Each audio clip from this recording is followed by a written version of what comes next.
గ్రామాలలో రోడ్లు ఒకటి కాదు రెండు కాదు. డాక్టర్ సంజయ్ గారు వచ్చి నన్ను ఏది అడిగితే అది నేను కేటీఆర్ అన్నకో కేసీఆర్ గారికో చెప్తే కాదనకుండా ఇచ్చిరు కాబట్టి ఇవాళ జగిత్యాల్లో గెలిచినాం మనం. ఆ విషయాన్ని దయచేసి అందరూ కూడా గమనించాలి.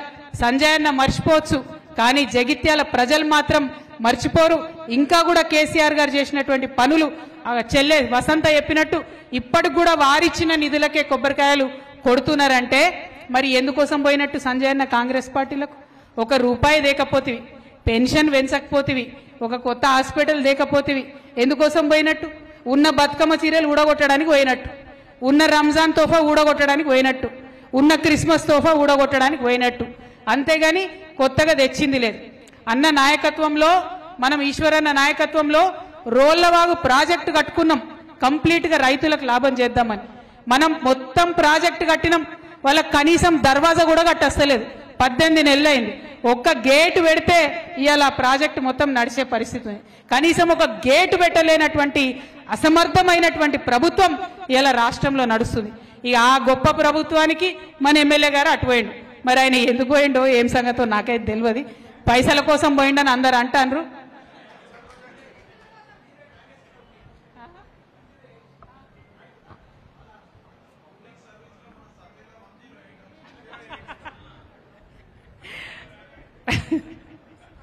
ఇక నేనేం చెప్పాలి? ఒకటి కాదు రెండు కాదు.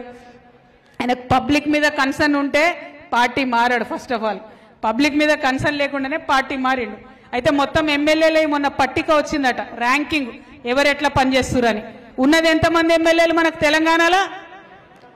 అంతేనా? 119 మంది ఎమ్మెల్యేలు ఉన్నారు. అందులో మన గొప్ప జగిత్యాల ఎమ్మెల్యే గారికి వచ్చిన ర్యాంకు 108. 119 మందిలో 108వ ర్యాంక్ వచ్చింది. అంటే అంత గొప్పగా పనిచేస్తున్నాడు సంజయ్ గారు. మరి ఈ గొప్ప పని చేయడానికి అక్కడికి పోవడం ఎందుకు అన్నది ఎవరికి అర్థమైతే లేదు. అట్లనే అసెంబ్లీలో నోరు విప్పింది లేదు, ఒక్క మాట మాట్లాడింది లేదు. మీరందరూ ఇంకొక ముచ్చట గమనించినో లేదో, ఏమైంది? నేను మొన్న టీవీ చూస్తున్నేదో, టీవీలో ఫోన్లో చూస్తుంటే ఈ మన సంజయ్ ఎమ్మెల్యే గారు, మన అరవింద్ ఎంపీ గారు ఢిల్లీలో కనబడ్డారు.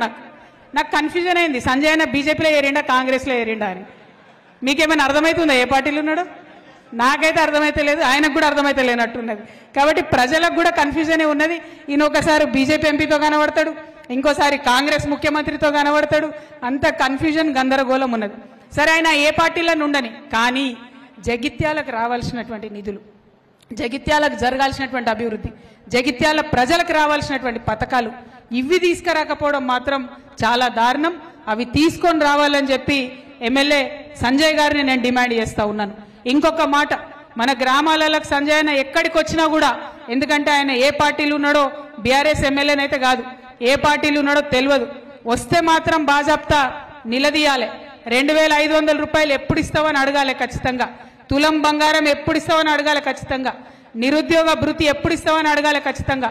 సంవత్సరానికి 2 లక్షల ఉద్యోగాలు ఇస్తామని యువతకు చెప్పిరు, అవి ఎప్పుడు ఇస్తారని అడగాలి ఖచ్చితంగా. రోళ్లవాగు నుంచి నీళ్ళు ఎప్పుడు ఇస్తావని అడగాలి ఖచ్చితంగా.